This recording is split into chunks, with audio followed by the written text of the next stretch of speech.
To this symposium on Doug Engelbart and the unfinished revolution in computing and network technology, we asked a revolutionary in her own right to set the context. Condoleezza Rice, while on President George Bush's National Security Council staff, engineered, with some others, the dissolution of the Soviet Empire, the reunification of Germany, and the reestablishment of separate and independent republics of numerous client states of the former USSR, all of which are attempting now to establish or have realized both democratic forms of government and market-based economies. During her tenure as provost at Stanford, and to mark the special relevance of her appearance at this symposium, you should know that Provost Condoleezza Rice has been responsible for the transformation of Stanford's administrative systems, for a thorough and systematic upgrade of the Stanford University network in each and every one of Stanford's 400-plus buildings, and for numerous generative and support services for more effective use of academic information technology resources, including the innovative Academic Technology Specialist program run by my organization, the Stanford University Libraries. It has been an honor to serve Stanford during Condi's watch. Ladies and gentlemen, it gives me great pleasure to introduce to you Stanford's Chief Academic and Operating Officer, Professor of Political Science, Condoleezza Rice.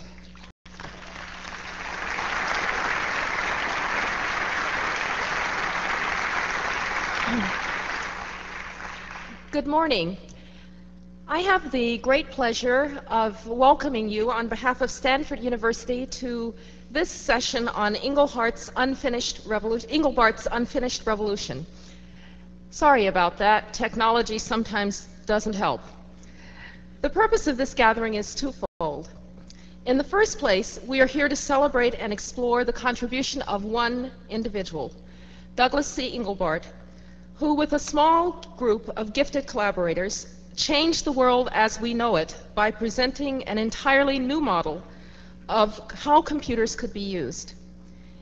The second reason for this gathering is to examine how far along this revolution in computers has come and how far it still has to go. It is singularly appropriate that this symposium take place at Stanford. Not only has Stanford been in the forefront of the history of computing, as it was through the Stanford Research Institute, as it was then known, that the host for this team, whose spectacular achievement was taken there in the public demo that we have just seen in this few recorded moments. You will be hearing much more today about that demo from those who made it happen, as well as from a few of those whose lives and livelihoods were profoundly affected by it. That demo is emblematic to me of some important facets of Stanford's mission and culture. It was, in the first place, immensely practical. You may not know that in their trust for Stanford University, Jane and Leland Stanford were particularly concerned that Stanford would be a place that prepared its students for practical work, for the real world into which they were to go and make it better. That vision is encompassed in what we celebrate today. Engelbart and his team realized that concept and then made it a realization. It was practical in that it was oriented to building tools to enhance or augment human productivity and capacity for managing, and more significantly from our perspective in education, for sharing information. Stanford is a place that has always celebrated and encouraged change and practical work. It has done so through a program of technology transfer from basic research and from the basic laboratory into the life of the country and the life of the economy more successful than any similar effort in the country. It is that also that we celebrate today, how basic knowledge becomes practical knowledge, which makes all of our lives better. I want to congratulate our co-sponsor, the Institute of the Future, celebrating its 30th year, and to encourage you to enjoy, celebrate, experience, and document this revolution, and in doing so, to point a future for the continued revolution that we experience every day as computers become more and more a part of our lives, looking for the ways in which human experience and human lives can be improved through them. Thank you very much. Welcome to Stanford, and I hope you enjoy the day.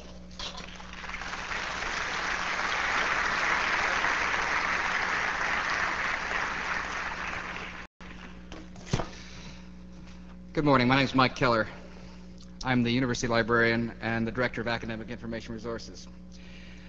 This month's Vogue cover lady tells us that it takes a village to raise kids. It takes heroes and theorists, it takes charismatic leaders and quartermasters, propagandists and foot soldiers, fifth columnists, and yes, even venture capitalists to make a revolution. We are here today to revel in the groundbreaking work begun by Doug Engelbart and the folks who worked with him in the Augment Lab at SRI.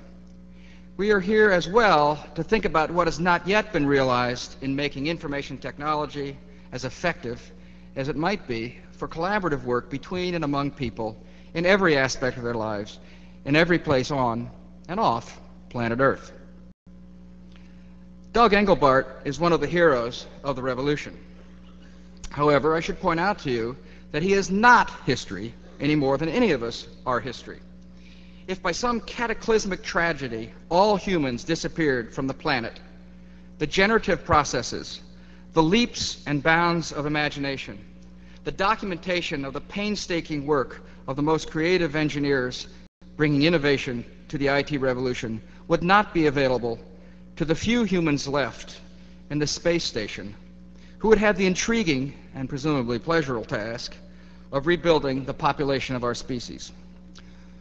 Paul, Sappho, and I want this day not only to be a celebration of innovation and a forecasting event, but as well an event to emphasize the importance for society in general and for the engineering profession in particular to get a whole lot more self-conscious about seeing that the working papers, notebooks, lab records, correspondence, diagrams, and other seeming ephemera of your work get into the hands of such organizations at the Stanford Silicon Valley Archive.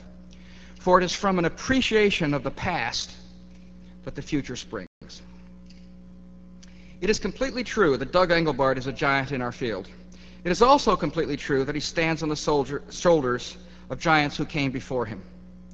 Others now stand on his shoulders, even as he continues to exert influence through the Bootstrap Institute. A good number of giants walking the earth today are presenters on this symposium program. I would like to thank each of them for taking time in busy, productive lives to join us today. Some of them have come from far away, and an extra measure of thanks goes to those travelers. The Stanford University Libraries and the Institute for the Future are delighted to recognize and to thank the sponsors of this day devoted to Engelbart's unfinished revolution: Logitech, Bank Boston Robertson Stevens, the Council on Library and Information Resources, IBM, Sun Microsystems, and Phase 2 Strategies.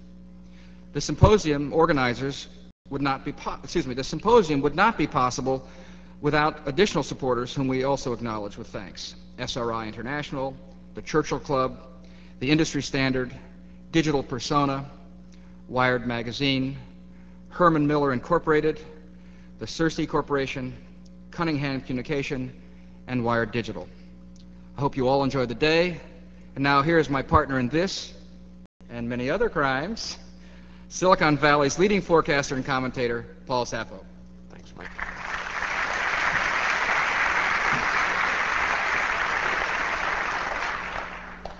Good morning.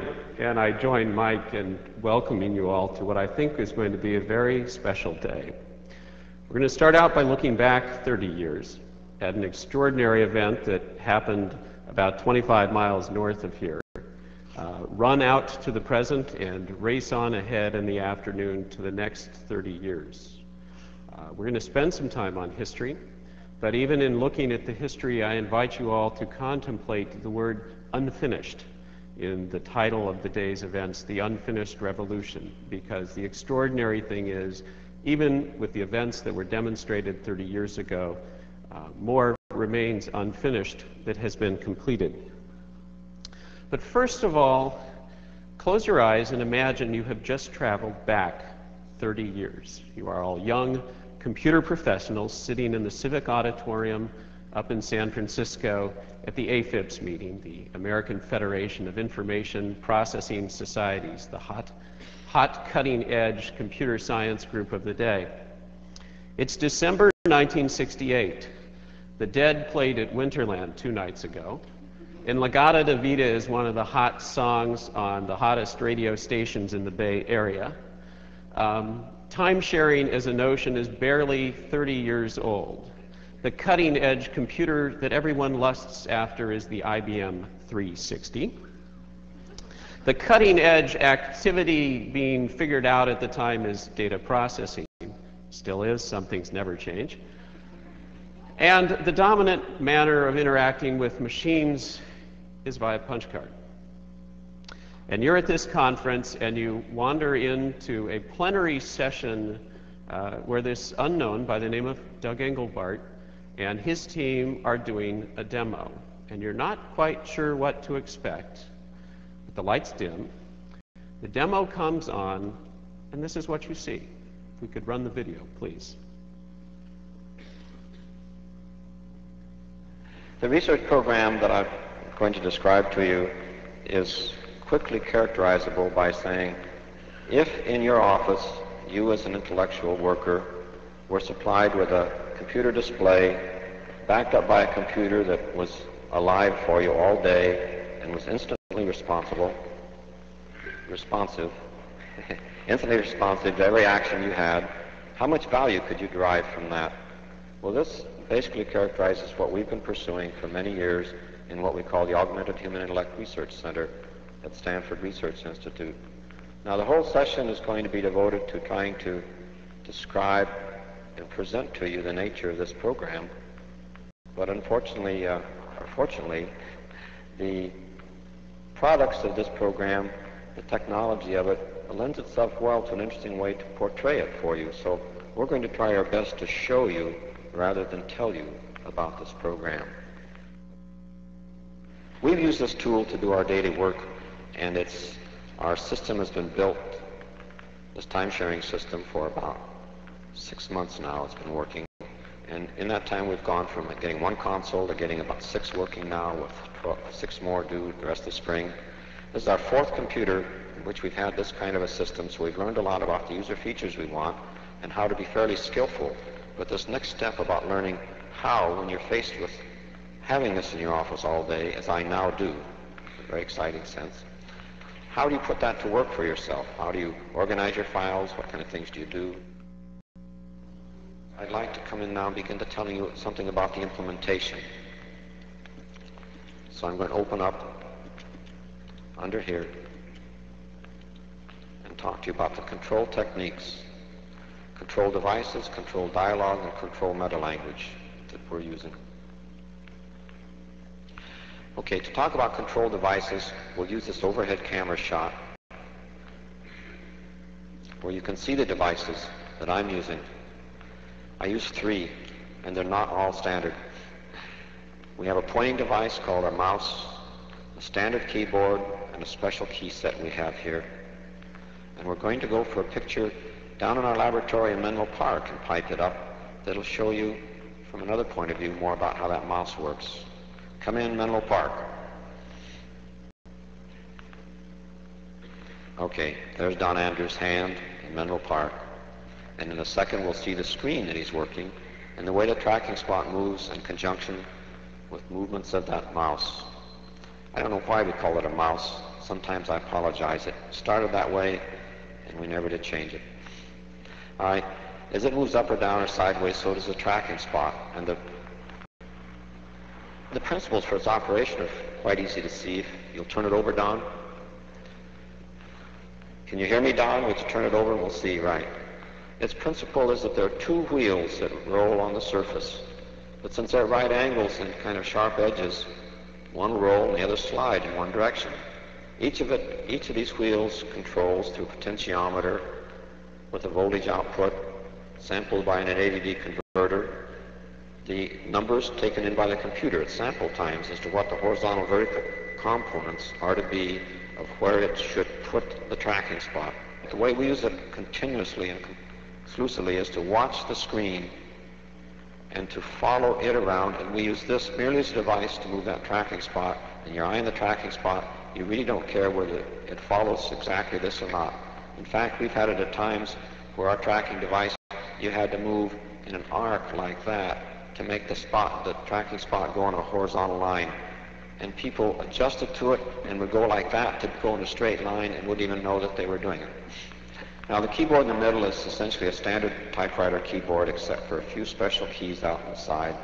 The computer knows it instantly when you hit one and makes an appropriate response. This device over here is unique to us, and we always have to justify and explain it. We'll do it in reverse order. We'll explain it first. It provides for you the one-hand equivalent of what you can do with a keyboard. There are 5 keys, and normally each finger sits on a key, and depressing any one key at a time produces a character. And any 2 keys at a time also. And in fact, any combination of depressing, of which there are 31 combinations. What you've seen is a very small selection from an hour-and-a-half tape that we're very fortunate to have from that original demo. We were very torn in setting up this day about whether we should show the full hour-and-a-half video, and we decided not to. You'll be seeing clips throughout the day. If you want to look at it in more depth, the video is available in various forms on the web. And it bothered me that we couldn't show the whole video because unless you see the whole video, you couldn't begin to understand the impact that this had or begin to understand the ideas embedded in the work that Doug and his team were doing. And then I realized that was a microcosm of the whole challenge. You see, this project in general and Doug Engelbart in particular stand as the single most misunderstood pioneers in the history of computing. And it's absolutely astonishing how fortunes have been made while in fact standing on a whale fishing for minnows. The mouse is the tip of a much larger iceberg. There are vastly more things going on in here than even come through if you sat through the whole video. But the thing we do know is that this demo set a brush fire burning that swept across the computing landscape, that inspired one researcher after another to head off in their own direction. It quite literally wrenched the trajectory of computing off the course that had been going for the previous 10 years, and things have never been quite the same yet. And so now what we're going to do is start in 1968 and roll fast forward through the day into a future 30 years from now. And our first guides on this is a panel of esteemed computer scientists in the thick of activities here in Silicon Valley today, but every single one of them was involved in that demo in one way or another. So please join me in welcoming our first panel.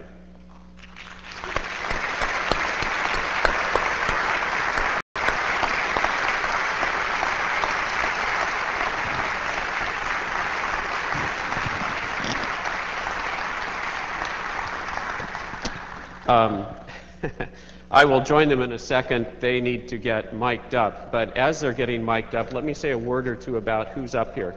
Over on my far right is Stuart Brand.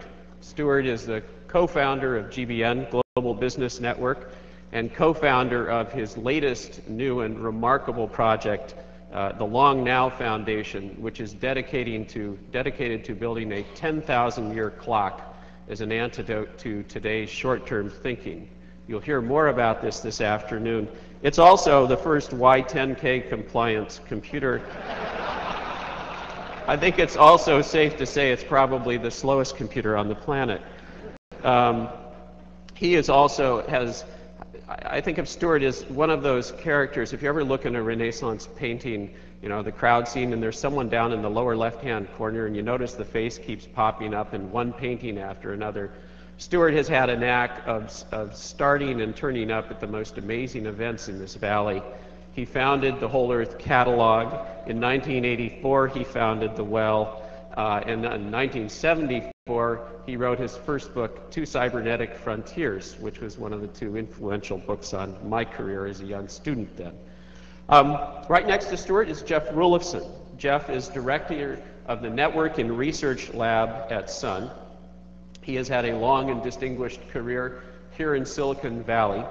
He's a fellow of the ACM, which gave him its 1990 award for pioneering work in the software field. He also has been in the thick of everything. He was a key player at Roam back in the days when Roam was a leading company around here. Went on to Xerox PARC, and of course, it all began for Jeff at SRI on Doug's team. Next to Jeff is Charles Irby. Charles started out, well, I won't tell you exactly how he started out. I'll wait till the panel begins and let Charles tell you himself. But he was with Doug's project at SRI from 1969 to 75, became the chief architect, taking over from Jeff Rulifson, as I think Jeff went off to graduate school.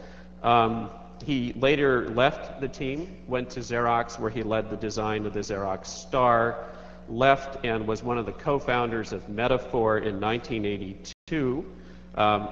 Charles has a problem with holding a job. Left Metaphor in about 92, was executive vice president at General Magic. Left General Magic, was head of VP of Consumer Products at SGI, and his group was the one that produced the Nintendo 64. So his career goes from the Star to the 64. Next to Charles is Bill English. Bill, after the Augment project, went to PARC in late 1972, went to Sun in the early 90s, started out, of course, at SRI, is now, he claims to be retired, but we think it's a lie. The important thing you need to know about Bill, when I was quizzing people, I've known Bill for a long time, and I've never gotten a straight description of what he does. And when I finally figured it out, he was given, in the descriptions given to me, the highest compliment that any software engineer can be given. Everyone said, oh yeah, English. He's the sort of engineer who can make anything work. And next to Bill is, well,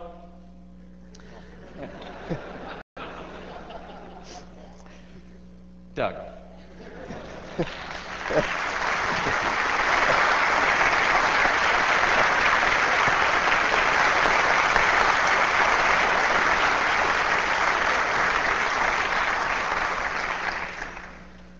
I love it. I think you had some demo problems at your original thing, Doug. I'm wearing a wireless that doesn't work, a wired mic that does work, and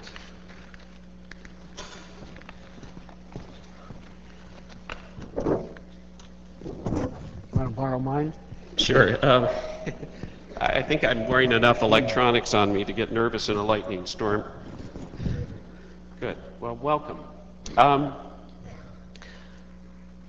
I'd like to start with each of you just telling us where you were on December 9th, 1968. Doug, I think we know where you were. We have evidence. I was at the Civic Center.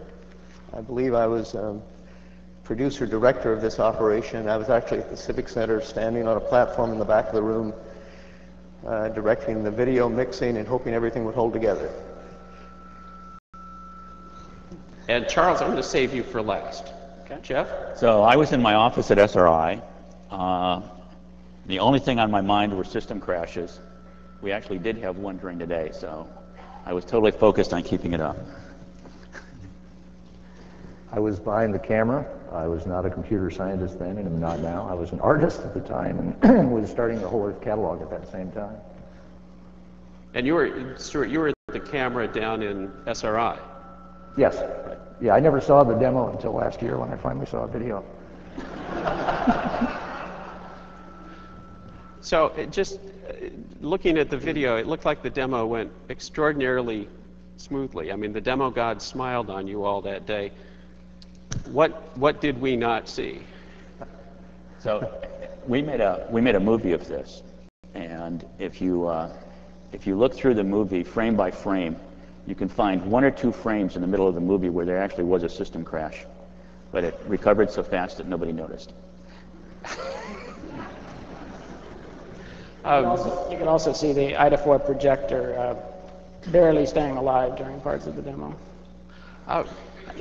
Well, Charles, mentioning the IDA4, I think it's very hard for people to understand what it was like to do this in 1968. I would love someone just to describe some of the, broad technical details, like how the IDA4 worked.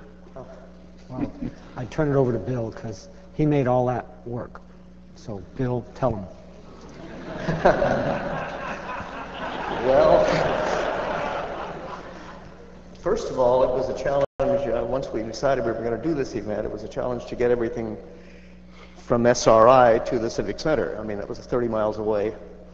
And what we did was lease 2 video circuits from the phone company. They set up a microwave link, 2 transmitters on the top of the building at SRI, receiver transmitter up on Skyline Boulevard on a truck, and 2 receivers on Civic Center. Cables, of course, down into the room at both ends. That was our video link. Going back, we had 2 dedicated 1200 baud lines, high-speed lines at the time. Didn't we drop one of them for a while? Don't remember dropping one. I think Homemade modem? And we homemade modems, yeah. And we ran, those were essentially leased lines, dedicated lines, and all the signals went back on those lines, and the voice went back on those lines. I believe we used one for voice and one for data going back is the way we managed that. And I don't remember dropping either one of them. We stayed together pretty well on that. That was the linkage from SRI to the Civic Center. The other big challenge was the projector, and that was, we used an IDA4, a Swedish projector. Complex machine. I guess we don't have pictures of it, but it was a large machine, almost 6 feet tall, an arc light projector. And what it did was focus the arc light on a spherical mirror.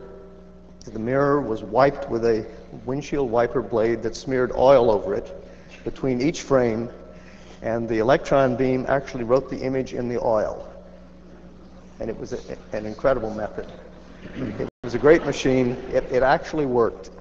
We managed to borrow one. It belonged to Ames Labs, and we borrowed it from Ames Labs. And this particular one would run at the high resolution, high at the time, 875 line television that we were using. It ran really hot and drew a lot of electricity, right? Yes. Pardon? It ran really hot and drew a lot of electricity, right? Yeah. It worked. The whole thing worked. IDA4 was a great projector. It was perhaps got a little blurry at times, but it didn't fail during the whole operation, and that was just amazing. Other than that, that's essentially how we did it. But there was a dynamic operation going on, and Bill sitting back there, or standing in that booth, was around there like that, sort of telling everybody when their turn was come on, and don't get panicky now, but yes, yes. And all that was going on in my ear. Wow. So that was my job as director, telling everybody what to do and what was going on. And also we had at the back of the stage, we had the video mixer. We had 2 cameras on Doug, one of them looking down on the keyboard that you've seen and one on his face. And then we had cameras down at SRI focused on people, and the camera Stuart Brand was running around the computer room to get scenes. Oh, Bill, we didn't have a video signal at SRI. Did we even have an audio signal? Or did our managing director there have the signal and tell us what to do? Yeah, so it was silence. Completely blind. They were we were blind just told entirely. to do something, and we would do it and hope it meant something. Exactly right. And we had a rather primitive mixer at the back of the screen. It would let us do wipes horizontally or vertically and corner inserts and so on. And that was the extent of it. It was a pretty crude system compared to what we have today. But on the other hand, I think it's hard from a 1998 perspective to think about how impossible this all was. It was a real challenge at the time. Just everything that was being done here was awe-inspiring when you walked into that room. How long actually was this demo in preparation?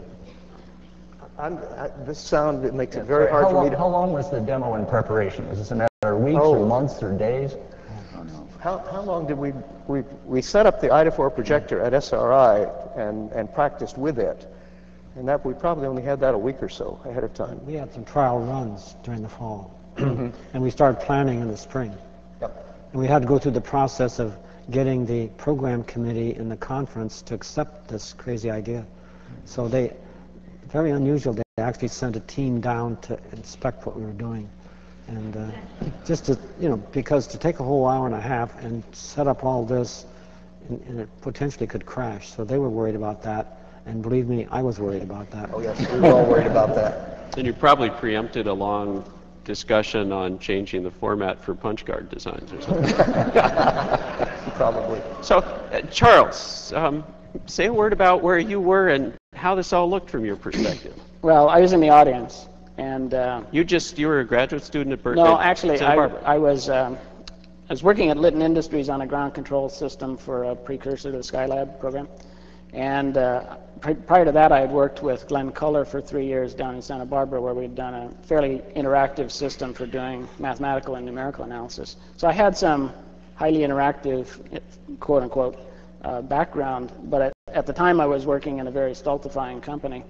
And at the time, basically computers were just for data processing. It was just number crunching. That's basically all anybody was doing with computers. And then you walk, and you're in this conference, and that's kind of what everybody's talking about, and you walk into this plenary session, and it was just mind-blowing. This was something that just changed my whole life, basically, when I saw it. And I think everybody in the auditorium, it was a big auditorium that was absolutely maxed out. People were lined up along the wall everywhere. It was really, really crowded. A lot of people couldn't even get in. And it was just the buzz of the whole conference after it happened. In fact, we did it a year later for the ASIS, the American Society of Information Sciences. And it was just as big and effective then.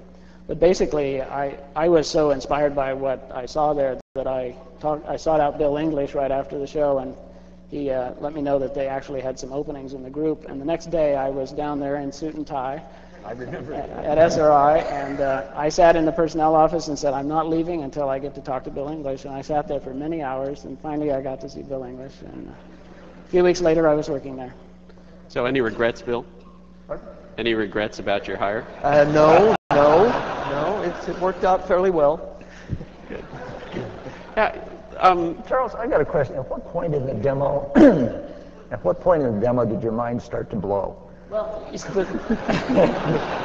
the work that we had done on quote interactive systems used a storage tube, and I don't know if you guys have ever even seen a picture, but the screen was about this big in a box that was as large as a big suitcase, and it just drew a picture on it, and it was just stayed there until you wiped it off, and then you drew another picture. So we were able to do simple numerical analysis that way, drawing simple graphs and things. But to see a highly interactive system like this, where the screen was dynamically changing, where there was a dynamic pointing device, where there's so much thought had been given to how the human interacted with the system, was just mind-blowing for that time. I mean, today is commonplace, but at that point in time, it was just completely revolutionary. Now, I know when I've talked to folks who were there, and this is one of those events where it's kind of like Woodstock, that if everybody was at this demo who claimed to have been at this demo, I mean, I was there. No. The place was twice the size of Tony, but the sense you got is that there was a real polarization. There were people whose minds were blown and they got it, and there are other people I've talked to who said, oh yeah, boy, I thought this was the most ridiculous looking thing. That I just couldn't imagine that people were going to talk to computers and do all this stuff. Now, is that a misimpression I have? Was there a polarization at the time? Well, there was a mindset that computers were for adding and subtracting numbers. and simple logic and doing trajectory computations and things like that. And the idea that a computer, this incredibly valuable asset, would be dedicated to interacting with a person on a full-time basis was unthinkable. It was just unthinkable at that point in time. Some of that is just basic economics of the day, because computers were so expensive at the time. And you have to hear about what it cost us to make the display systems. The experimental one that Bill got for us in 1964, in which we did basic experiments, he's told me that it's about $80,000 that it costs to put that together, because you couldn't go buy one. And then a radical change in the next stage, where we got this video setup of our own. You had to make your own to do that. And then the computers are so big and expensive. And so it was ludicrous from the point of view of the current day paradigms, the current day economics. But it's all based on saying there's huge faith that the prices are going to come down, performance is going to go up, and it's going to take time to learn how to harness that inside our organizations. So it'd be important to get started. Now, we all take the curve of Moore's Law for granted today. We're still just as surprised by it as ever that things are going to get cheaper and higher performance. In 1968, had that idea really seeped into the consciousness of the computing community? Not that I don't think so. I was going to go out on a sort of a limb here at Stanford. I was actually a graduate student at Stanford at the time, working full-time at SRI and on the honors co-op program. And a year later, I reached a point where I really had to do serious thesis work. And I actually couldn't talk anybody into the computer science department into doing research about Doug's ideas, because it wasn't computer science at that time. So I had to go off and do artificial intelligence in order to get out of Stanford. It was considered lunatic fringe at that point. Well, this is something over and over again, that the importance of what the prevailing paradigms are in society, as they affect what kind of exploratory pursuits will even be considered. It's just very, very large. And one of the really challenging social situations now is that the technology is just exploding. And so the rate at which really new capabilities of startling nature and achievable prices are going to be available in our society is much greater. And yet the rate at which we change our paradigms about what's possible, what's probable, what's feasible, and how much change in our organization, that isn't increasing fast enough. So this is a real social hazard. And we lived through that, through those years. Of course, right, I mean, it was sort of a rough year after '68, but then everybody understood your ideas and things went smoothly, right? Actually, what I'd love to do, Doug, is ask you and Jeff in particular. I mean, my sense of watching the history of your ideas in the project, that this has really been like the blind man touching the elephant, that people seize on little pieces of the larger ideas and they run off with it and do interesting things, but at some level those interesting things never really tie back to the big ideas. What are the big messages that we still don't get from that demo? Well, my basic one was saying, look, this kind of technology, when you really learn how to integrate it, not just into your office, but into the way you think and work and the skills you have and all of that, can just be hugely more effective ways for people to do their knowledge work, and especially their collective knowledge work. And you have to sit there and think about all the changes, your skills, even the way you read things, and start setting aside the old images of what a book is or something, etc. So these were what was really built into that sort of hope and dream, and what I'm still out there saying, maybe we got a chance now, but then in the 70s, when a lot of this was blossoming, we really had quite a bit more capability even in there. The prevailing picture of interactive computers was as for automating your office, and that was just counter to what we were saying as augmenting, where, hey, accept the fact that if you learn new skills and all of that, you can really harness this. No, it's supposed to come in and automate the kind of things you used to do. So that paradigm just killed us. And you say, well, it put the world back quite a few years before something like the web could get a chance to sprout and show them. But I was going to say you would have still, it's a good thing you're not in graduate school anymore, Jeff, because having recently taught a seminar in the computer science department here, I think that's still not computer science, what you're talking about. I want to push on it a little bit. If you look at all the awards Doug has won, and even if you watch the clips here, a lot of the focus is on gadget stuff, a lot of the clips about gadgets. There's some of it about sort of higher level things about what is an open document system and how do we integrate our tools and our computers in with our documentation systems and things like that. But there's a much more fundamental thing that Doug was actually onto at that time, which we got, which was somehow if we integrated all of this together the right way, we could get some sort of scaling effect, Moore's law kind of thing, in our capacity to solve problems, not just in the technology that we make. A Moore's law effect on society, right, as opposed to a Moore's law effect on our machines. Right, and so, you know, if we had a group of 10 people, they have a certain capability, Doug's terms, to do something, then when we got 20 people together in this new kind of environment, rather than having 1.5 times the capability, we'd have 3 times the capability. So there was some super scaling effect in the vision. And I think that's the part that we haven't really, we're still not onto in the revolution. I'd like to stick with that for a second, and Doug, if you think it's a good idea, I'd like to just run the clip from the original demo that talks about the goals of the project. Okay? If we could, that's the first time I've gotten Doug to agree with anything of my suggestions. That's the first time he ever asked me.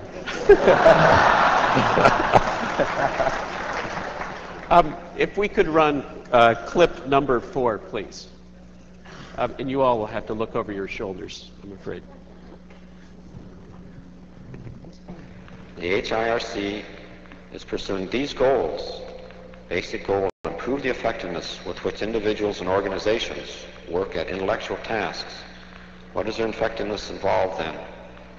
Better solutions, faster solutions, solutions to more complex problems, better use of human capabilities. Really thinking about that. But a corollary goal is, besides improving the effectiveness, to develop a system-oriented discipline for designing the means by which greater effectiveness is achieved. That's very important to us. The approach for this should result in the system-oriented discipline.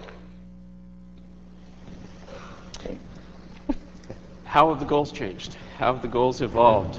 Or have we made no progress? Well, whose goals you're talking about? The goals you think we should all be pursuing.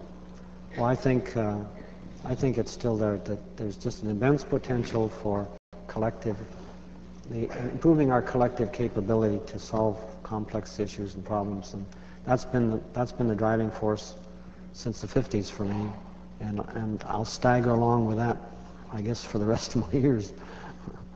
And I don't think the world has really bought it. And if it did, there'd be a very much different pursuit about saying, hey, that's really something to go after. And then they'd start questioning, how do we go after it? And that's very different from the sort of piecemeal research and the way the market plays in there now. So this afternoon we'll talk more about that, but it's, you know, that it's, to me, it's been a totally serious goal. And the term we've started using in the last 6-8 years is calling collective IQ. And that's saying many things can improve in your society, but that's one that if we really get going on can help us cope with a lot of the other issues which are already serious, and which issues are likely to get even more serious as the rest of this digital revolution happens and everything changes in disorder. As a professional bystander in this business, and I think about that you all were trying to communicate to the world, and I look what unfolded. The mouse, this peripheral, as part of a deep collaborative environment, ended up being the key enabler for something that, as far as I can tell, was antithetical to what you were doing, a personal standalone device. Then we discover that yes, in fact, we've learned how to scale our machines at a social level. I got a piece of email last night. It was a large, collaborative, radically and rapidly scaling thing. It was a pyramid scheme via email. So it seems like we always learn the wrong lessons, but just take a second, each one of you, in your own words, and try and communicate to us what the it was behind that demo. What was the essential message of that demo? I think there were two. One is that a radical shift in how we thought about what computers were for. They weren't just for doing application tasks that were done in the past by hordes of people adding things up. It was actually, it could be used to actually change the way you thought about solving intellectual problems. And if you did things right, it interacted with you at a pace that was equivalent to where your mind was going and how your mind was working. So there was a speed and interactivity and effectiveness in that very dedicated application was one of them. And the other was that if you had a whole group of people doing this in a shared environment, then you got an amplified effect from all of those people having this system and being able to share a body of knowledge that was constantly increasing and molding and changing in a very organic way. I'd have to pretty much second what Charles said. I think the biggest message was that a real transformation in the way people viewed computers. Because prior to that time, they were number crunching machines, and this changed at least most of the people, I think. It changed their concept of what you could do. Jump in, Stuart. I first saw Space War being played in 1961, 62, and got a sense that there was something different that could be done with computers. And it was starting to move in the direction from humans spending all their effort to make the computer become capable of what the computer is capable of. And starting with Space War and then really reaching a new plateau with this demo, it went the other direction where we were working on computers to make people capable of what they might be capable of. That was a big shift.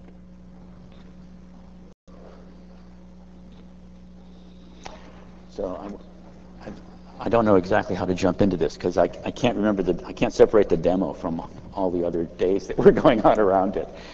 But maybe a slightly different spin on it. 5 years before that, when I first met Doug, I just got the idea somehow from him right away that there was something going on with the use of computers that was sort of more fundamental in the way we would evolve as people and our societies would evolve and how we'd work than all the other kinds of technologies that we were working on. And there was then this other message in it that if we could somehow look at this evolution about the way we change our language, the way we interact, the way we write, the way we do things, and evolve that with the way that we evolve the tools, that we could somehow get this scaling effect into going. And that if we could do that in some sort of a disciplined way, we could make more progress than if we did it in a random way. And I think, so for me, that was sort of the whole theme through it. I think one of the most interesting things is why that didn't work. Why it didn't cascade and become an ever more prevalent idea in the society.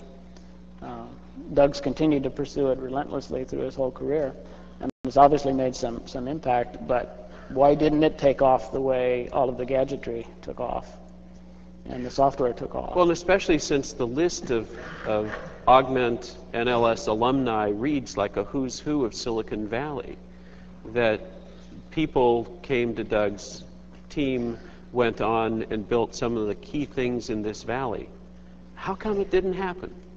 Well, one perspective on that is that these people all went off and got jobs with commercial companies that were looking for profit. Like us. And I think more than ever now we're profit driven, and no one has hooked this concept yet to making money. Is that the crux? That there's a fundamental disconnect between profit drivenness and the long-term perspective of the goals behind the project? Part of it, and I think it's research funding work and it's tradition in universities, but I have another sort of interesting story. When I went to Xerox PARC after I left SRI, I was the one that actually went out and hired the first anthropologist to go to work at Xerox PARC. And we got him, it's a long story how we got him, but so now all of a sudden we had anthropologists in this setting and wanted to start some of this experimentation and study. And interestingly, whenever you want to study people like that, the immune systems come out, right? I mean, they have a hard time studying primitive people, let alone working in a research industrial environment.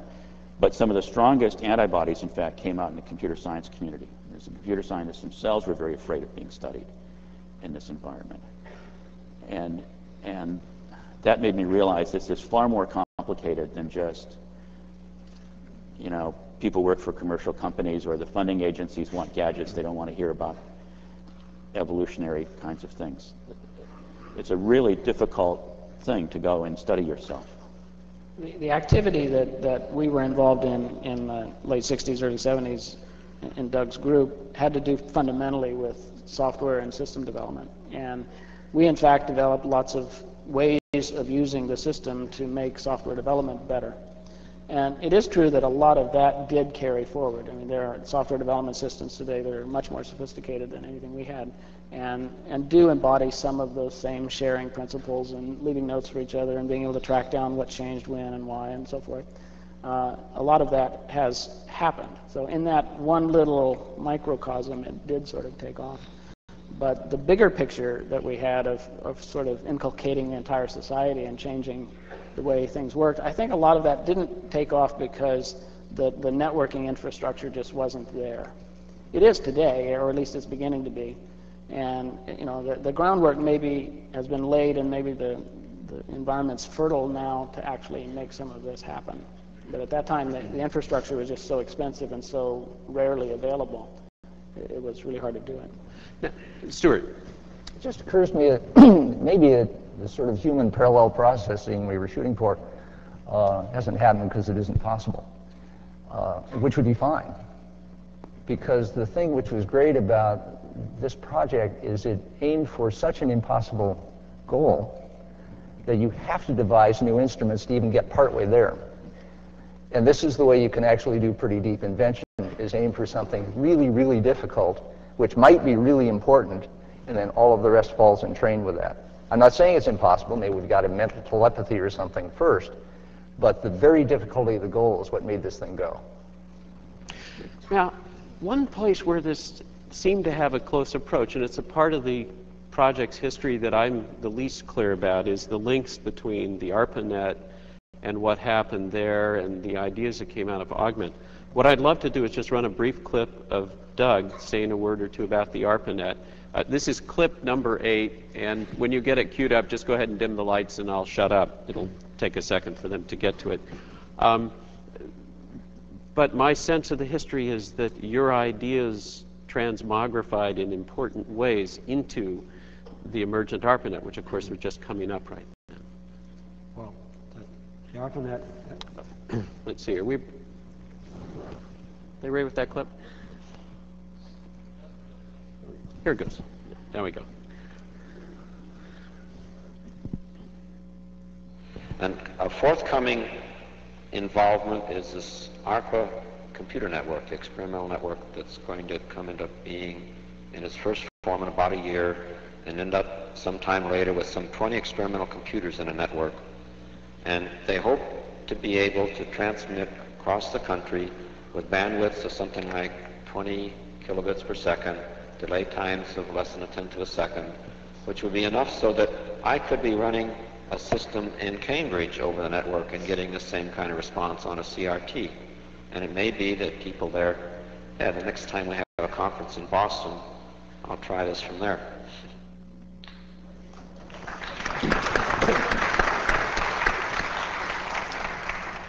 Doug, the project and the ARPANET. Well, the ARPANET idea was basically established to share computational resources, and so we were told about this in the spring of 1967. Or I guess there were 13 principal investigators that would get together every half year and talk about things. So Bob Taylor and Larry Roberts announced to us that they were going to do this experiment and that they needed computers to connect together, so we were the logical choice. And this, you could just see the consternation in people's faces that, you mean, that's going to come in and stir up and occupy the time of my students, everything? And then they all got sort of smart about it. They turned to Larry and Bob and said, well, who's going to keep a real, index, et cetera, a catalog of all the resources? So if we want to use certain kind of computational resources, we know which computer out there and how to get it from that. And they hadn't thought of that. So for me sitting there, I'd been talking with a group about how are we ever going to get a community going, which is what you're going to have to do to make this work. And there it was. It's going to be a community. So I volunteered to start and operate a network information center that would deal with that. And so that everybody was relieved. So that's why they tied our computer on as the second one. So that's an interesting history of all the internet now. We got there as early as you can get on a network. The number two. And then in 1970, when we really got up with it, we had email to offer that was hyperlinked email that would hyperlink with everything else. We had a whole bunch of features and stuff as a service and like that. But unfortunately, they were, in order, Larry Roberts was the one left, and he had to maneuver politically to try to keep Congress interested in this, so he had to go enlist other DoD computers to tie into it, and a lot of his funds had to turn there, so we couldn't get the support that it would take to just really give service out like that. So, anyway. Jeff, as I think about the ARPANET, I mean, if one wants to build the catalog of Doug Engelbart's misunderstood ideas, we've always thought of the mouse being at the top of the things, symbolized and misunderstood. But in fact, it sounds like the Network Information Center, in terms of the early pieces that were lopped off the project and pressed into public use, that the NIC may be even more important than the mouse in the history of this project. Oh, well, yes. I can't think of the follow-on to this, but I mean, it's a fair statement. Well, we have just a few minutes left. I mean, we're just starting the day, and I'd like to end this panel with a couple of question marks and the like, but just any final thoughts about the 68 demo, things that we miss when we look at the demo?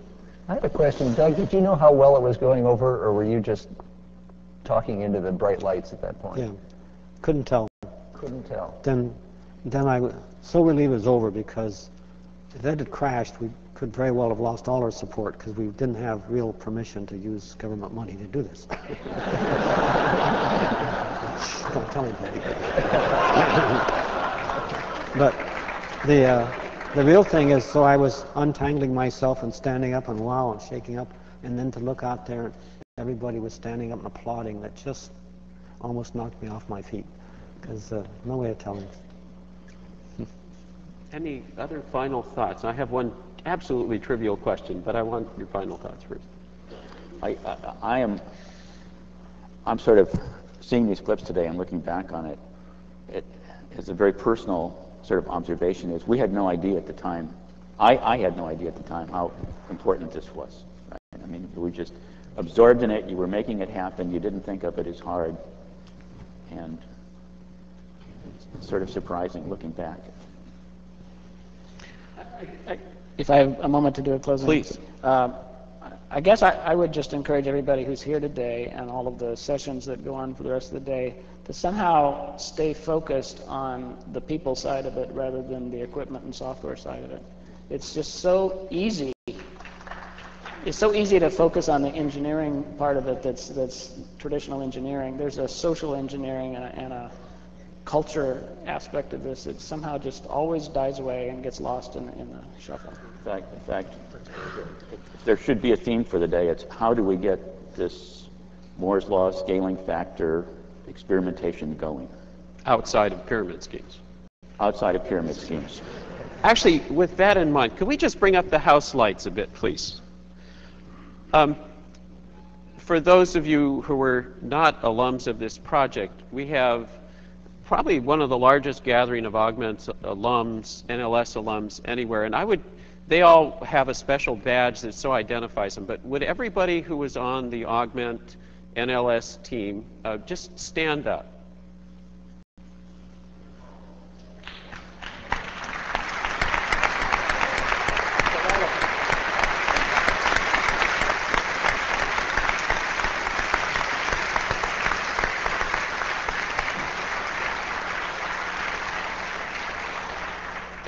just as a coda on this panel, I want to emphasize something that I think cannot be emphasized enough today. This is not just history. This is also present tense. The augment system is still running today. It has evolved. It is still being developed. We did not have time to do a demo of it up here, and Doug is still, doesn't trust computers yet. So look for people with the Augment alum badges and talk to them about where they're at today and what it was like then. And keep in mind that this stuff is still going forward. And with that, I want to thank our panel.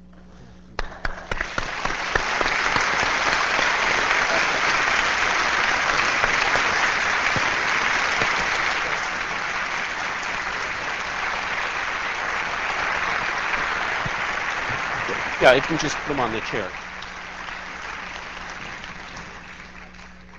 I'm tethered to a mic, so I will guide you back that way. And thank you. Oh God, I'm going to switch mics again. Excuse me.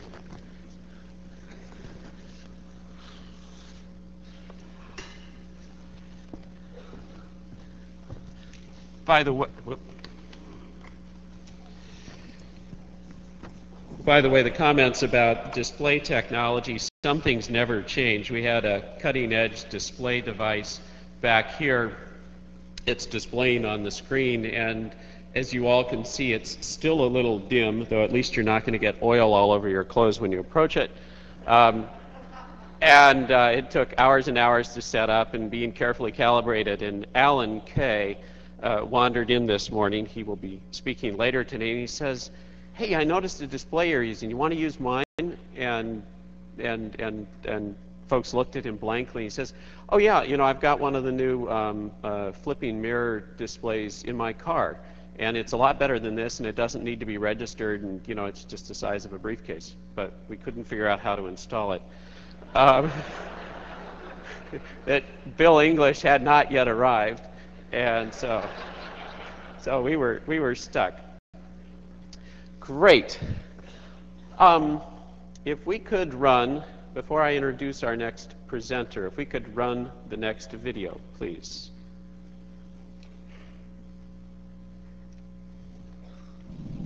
Today we celebrate the first glorious anniversary of the information purification for the first time in all history, a garden of pure ideology, where each work can bloom, secure from the pests of any contradictory force.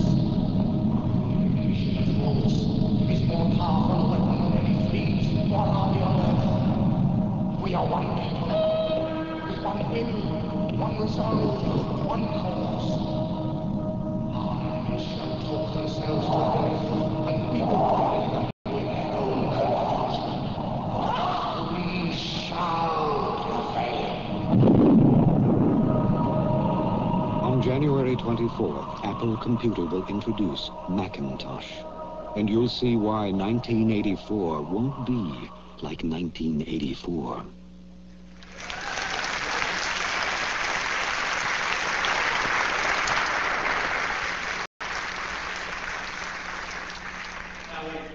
Because the next presenter actually was an extra in that. His hair is... It actually is, apart from being a wonderful video to look at, it's also directly relevant to the next presenter's presentation, Tim Lenoir. But before I introduce Tim, I just want to say a word about this film and why it is directly relevant to the mission here at Stanford of the Silicon Valley Archives. It is astonishing how ephemeral all this technology around us is. I wanted to show this video, and I called up Apple Computer, and they said, "We'd love to show it to you. We'd love to have you show it, but we have two problems with that. One is we don't have a copy anymore at the company." And it's not just Apple. We called other companies for other videos. You know, this was back in the days. Once upon a time, if you announced something before you were ready to ship, that was vaporware, and it was a bad thing. But Apple, with this video, invented an entirely new product category, and that was visionware, which is if you announce something you had no intention of building, that was a good thing. And it set off all sorts of, a whole vernacular of videos like this and some others you'll see later today. But what was amazing that no one had copies, we couldn't get a copy, and we finally had to find a copy here at Stanford. It was the only place we could find a copy. And in fact, when we tried to get permissions to use it, we couldn't even get permissions because they expired. And then the lawyers pointed out that we were allowed to show it under the academic exclusion to the normal copyright rules. So the fact that you were able to see that is because of the Stanford Silicon Valley archives, which we're trying to build. And what a perfect way to introduce Tim Lenoir. Tim is a professor of history and chair of the History and Philosophy of Science program here at Stanford. Like most good academics, he has a fascinating background where he's done deep academic work on the history of the biological sciences in Germany, multiple books, most with German titles that will not appear on the shelves of Stacy's bookstore anytime soon. But very fortunately for us, some years ago, Tim turned his attention to understanding the history of technology here in Silicon Valley and has been one of the leading scholars trying to make sense of the history of innovation and ideas in the Valley in general, and as a special project has been looking very closely at the history of Doug Engelbart's work and the SRI team. And he is here this morning to talk to us and help us put into context the ideas of the Augment team and where they fit over the last 30 years. So please join with me in welcoming Tim Lenoir.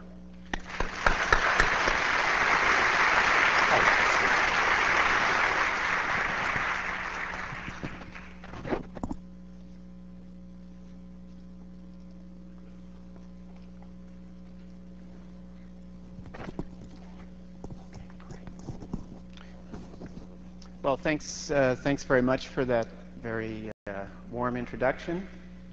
And I'm here to talk a bit about what aspects of that 1968 demo and the behind-the-scenes sort of activities that were going on at Stanford Research Institute remain to be completed. What was and what is Doug Engelbart's unfinished revolution? And I think we've heard in the previous panel quite a bit about what some of the celebrated contributions are. We're all familiar with the technological side of the contributions of the SRI team, Doug Engelbart and his colleagues. Of course, the computer mouse, but display editing, linking, in-file object addressing, hypermedia, all of these were elements of what we now take to be standard operating practice that were demonstrated in that 1968 video. But it seems to me that another thing that people like to point to is to the development of ideas, the flow of ideas. Hope you can still hear me. Yeah.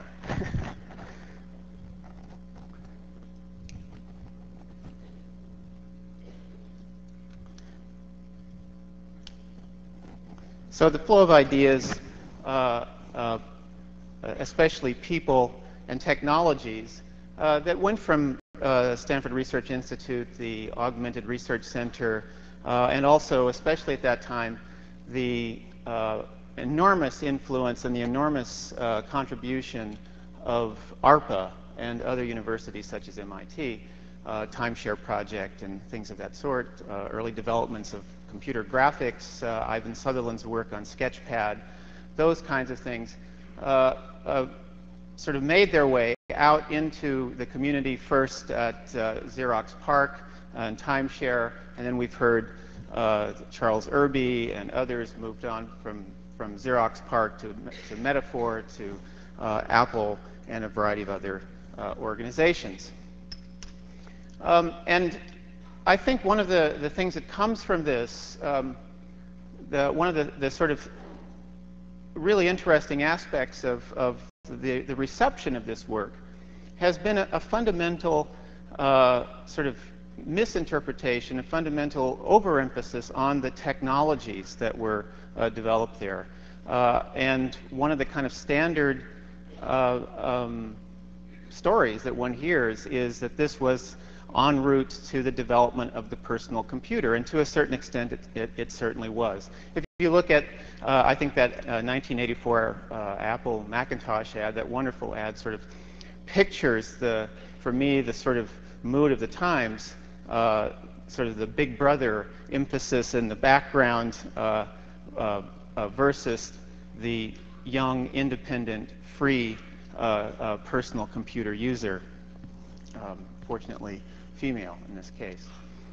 But I think the interesting aspects of this project, of the Augmentation Research Center that went uncelebrated and that remain to be finished, are the things that we should concentrate on here, and I hope the things that the historical projects that I'll describe at the end of this will highlight for you.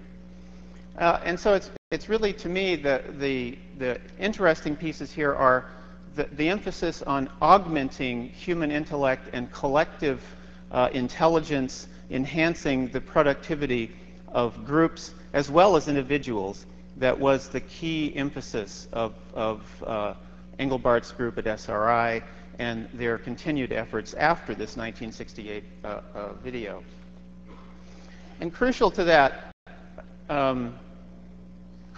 whole program was the notion, quite alien at the time, as a historian looking back on these kinds of events, one sees that really what people were interested in was automation of the office.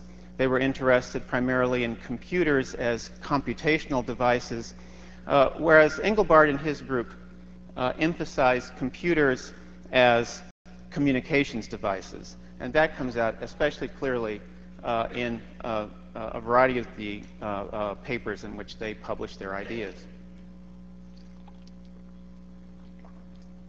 And what I find really interesting in this whole set of materials that one can follow through the numerous drafts in the archive of the project, the various efforts to sort of win sponsors for this project. One of the things that I find especially interesting is a sort of co-evolutionary framework that Engelbart and his colleagues stress over and over again. In the sort of user-unfriendly language of humans using language, artifacts, and methodologies in which he is trained was the sort of fundamental system that Engelbart stressed. And crucial in this was the notion that not only are the technologies important, but also that as we evolve these technologies, our own personal abilities will be transformed, our own personal abilities to communicate with others will be transformed, and along with that are going to have to be a coevolution in organizational structures to match this new technological capability that we have. In addition to that, Engelbart and company stress the different kinds of values that are going to be needed to co-evolve with this, to utilize this new technology effectively. So it wasn't just things. So, for example, in some of the types of values that are referred to, Engelbart, after this is one of the wonderful things about looking at the archival materials, he makes notes on a sheet of paper after he attended the first meeting to form the ARPANET. He was present at that meeting. And after this meeting, he starts thinking about what the network is going to mean when you plug this system that they've been developing into it. And one of the things he notes is that it's going to really change the notion of authorship. He also writes down, jots down a note to himself that it's going to require people to have really different notions about sharing information. It's going to open up all kinds of new possibilities for creating different forms of trust among human communities. So these social technologies are as much a part of the revolution that Engelbart foresaw as the mouse and hypertext and the other enabling technologies.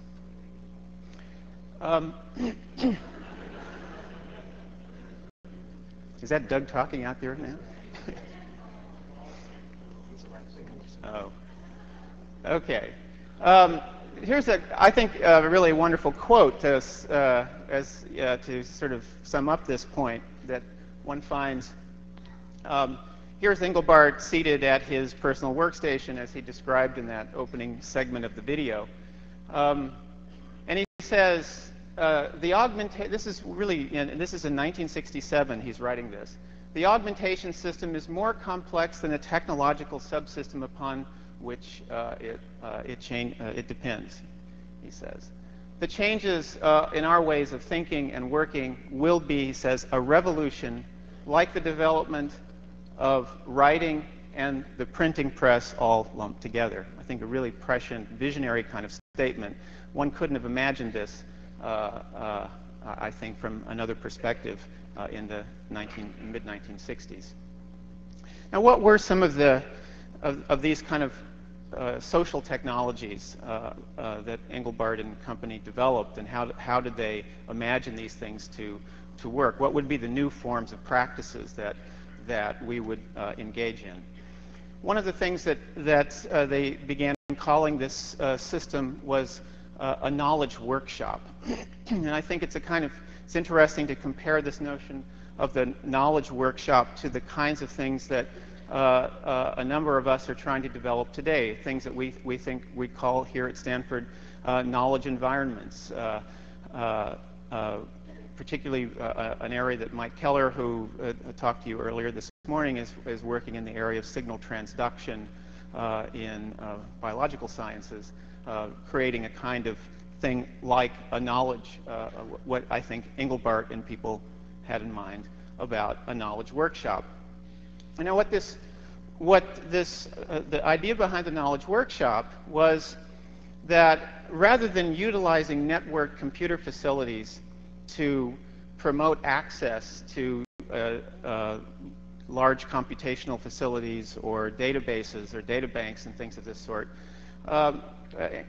This, of course, was part of the picture, but really what was more heavily emphasized was the idea of having different kinds of tools available to compose messages, to edit those things, and also to create inline in-document hyperlinks to be able to reference any piece of a document, any word in a document, and not just to reference the entire document as a sort of hyperdocument.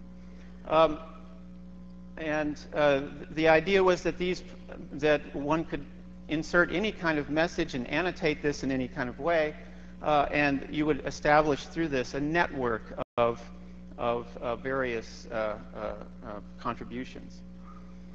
Part of this, another dimension of this social technology that was enabled by the hardware was the idea of being able to conduct meetings online and with colleagues where you're sharing screens, which they called shared blackboards, sharing screens with computers at distant locations, or even, as you see here, a kind of meeting where the group is performing that operation which they refer to so frequently, bootstrapping. That is, trying out the various technologies, trying out the various forms of social organization, collaboration, seeing how they work on themselves, as opposed to just sort of creating this stuff and sending it out there in the world.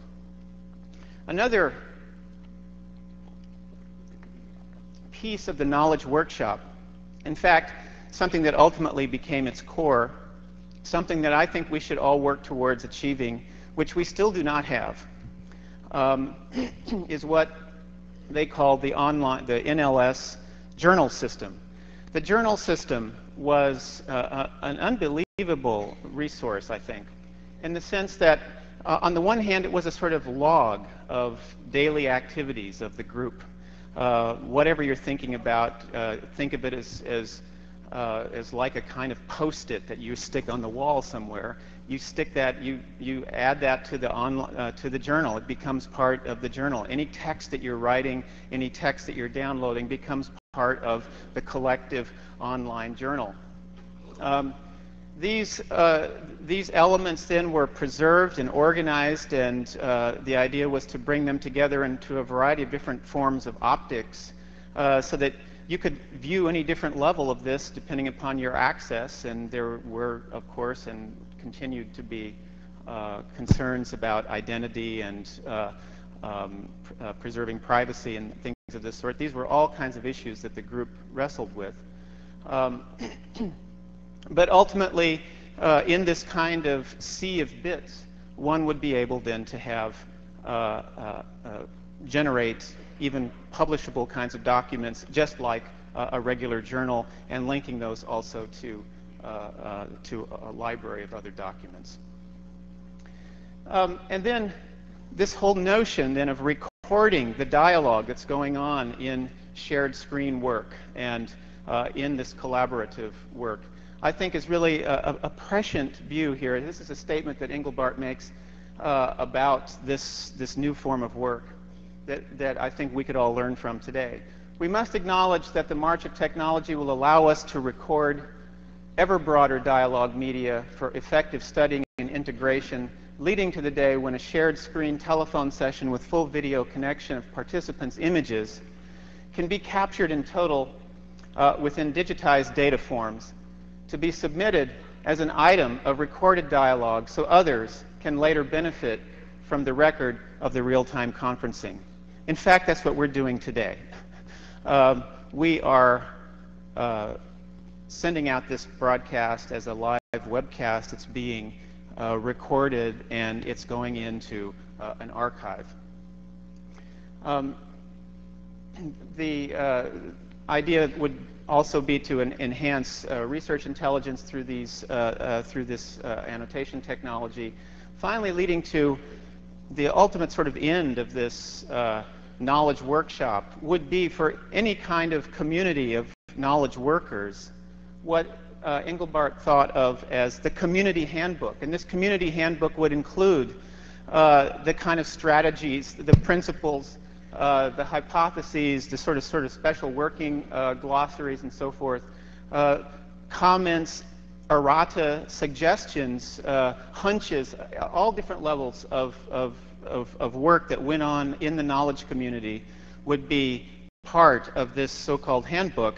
And the idea would be to update the community's knowledge in this handbook that would be online and referenceable at all times.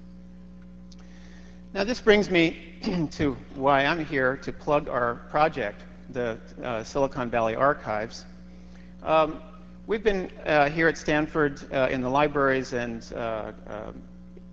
in the program that I teach in, interested in creating an archive that would look at the development of all kinds of technologies, not only related to computer technologies, but also biotechnologies and a variety of things here, and looking at and being able to track the flow of individuals from research projects, whether they're in specific companies or in Stanford University research laboratories, even Berkeley research laboratories, out into into the community. And what we're trying to do is to move beyond the sort of standard paper archive, which reflects in certain ways the viewpoint of a single individual. Engelbart's papers here at Stanford, for example, are a fine representation of his viewpoint. But what we'd like to do is to expand that into a flexible resource. That leads to this new project that we've got going, where we create we're trying to implement actually the technologies and the goals of the original Bootstrap project in bootstrapping the history of that project. And what we want to do is to build a community memory that incorporates the creators of the technology and these ideas in it, not only as objects of study, but as also contributors and co-authors of the history that we hope to write from it.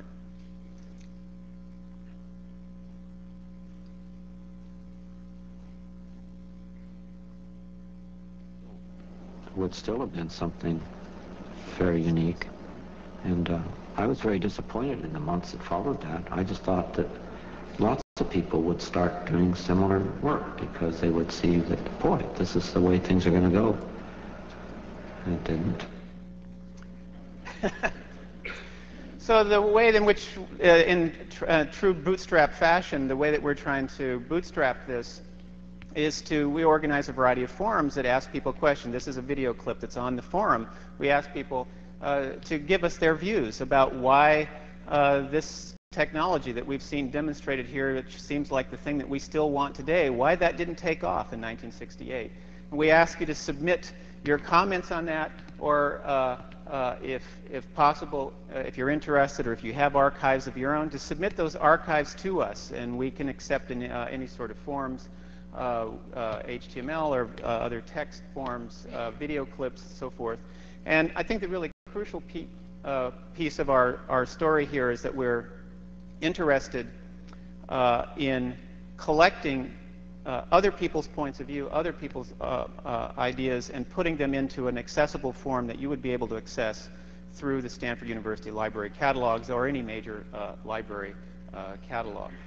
Similarly, with persons, we're seeking information on individuals. Those of you who are original alumni of the group, we ask you to submit your files. We want to create archives around your work as well. And finally, what we're hoping to do is to build a number of resources analogous to this that we would be able to launch a really collective community effort on Silicon Valley and the computer professionals who have made the technologies that we're talking about in this conference. Thanks very much.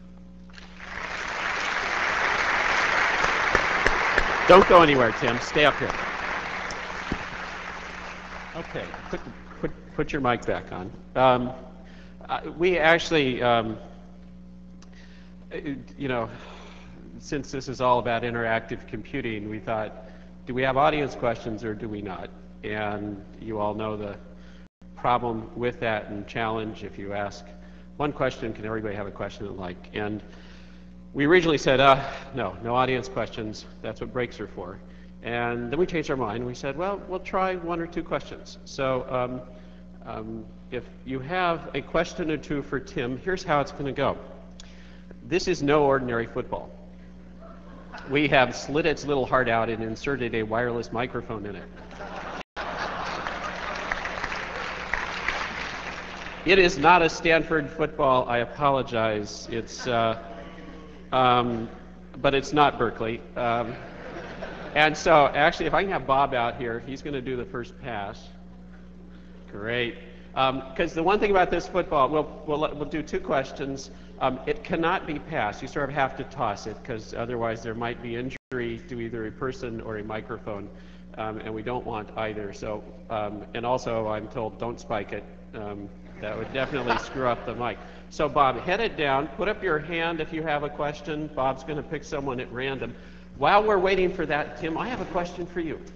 In the original 68 demo, if you look carefully at the way people were using the mouse, you suddenly understand why the idea of mouse came, because, you know, we hold mice and the wire goes off the top. In the demo, they hold the mouse and the wire is going down past the arm. Do we know when that changed? No idea. Do we there must be somebody. There's Alan Kay. He knows. Stand up, Alan. Actually, can we pass the football back here just briefly, and then we'll bring it back to you. Just toss it gently. Everybody, heads up. You can toss it. Don't be too afraid. Great. Alan Kay.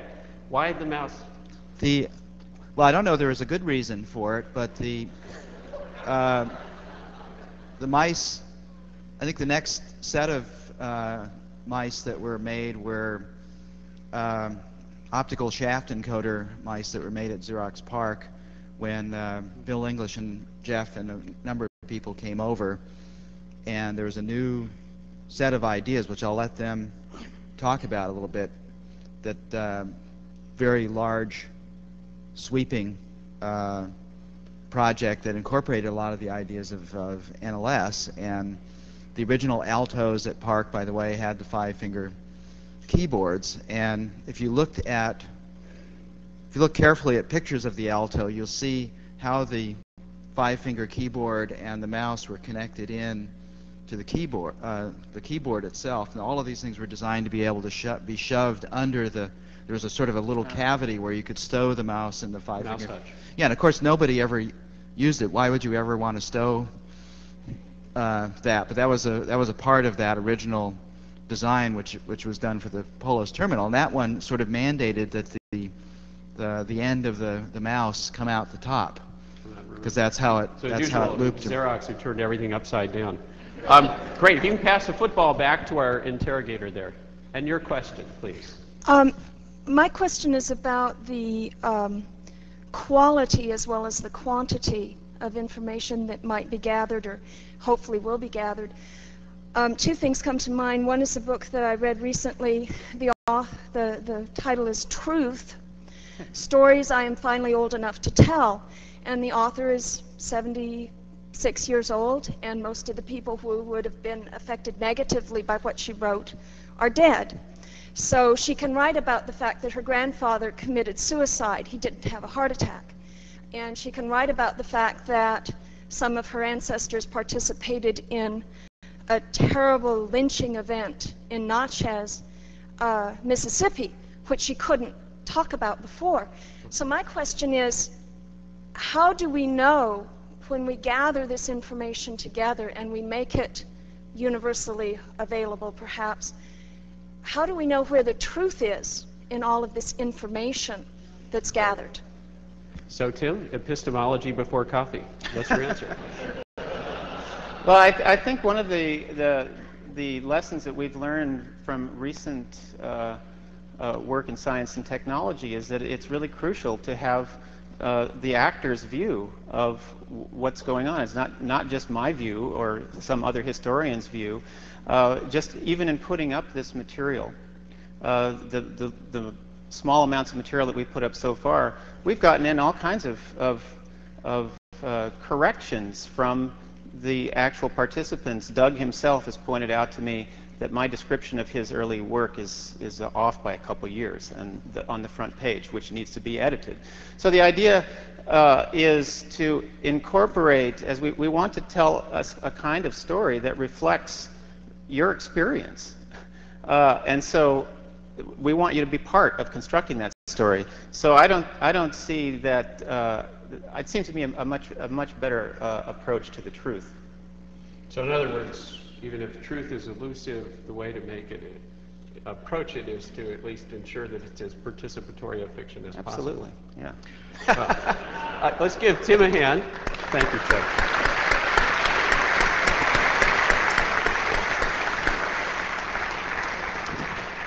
We now teeter on the very edge of our first break, which will be a 20-minute coffee break. Don't get up. Let me just also, I want to say one or two things about what's up here. This computer desk that looks like it's something off the USS Enterprise, plus the chairs, are all from one of our supporters, Herman Miller. Herman Miller actually played a key role in the original 68 demo. That little pad that the keyboard and chord keypad and mouse were on came out of Herman Miller Labs. That was sort of a swing arm attached to a special chair they built for Doug. So we're thrilled that Herman Miller could help make our stage look this interesting today. And we're now at the coffee break. And what could be more appropriate as a sponsor for a coffee break than Sun to deliver us Java of a different sort. Coffee is in the lobby as you go out. All I ask is we have 20 minutes. We're going to start at 11 o'clock sharp, whether you're here or not. So grab your coffee, go outside. It's a lovely day. Do not bring your coffee back into this room. Do not bring your cups back in here. We'll see you 11 o'clock sharp.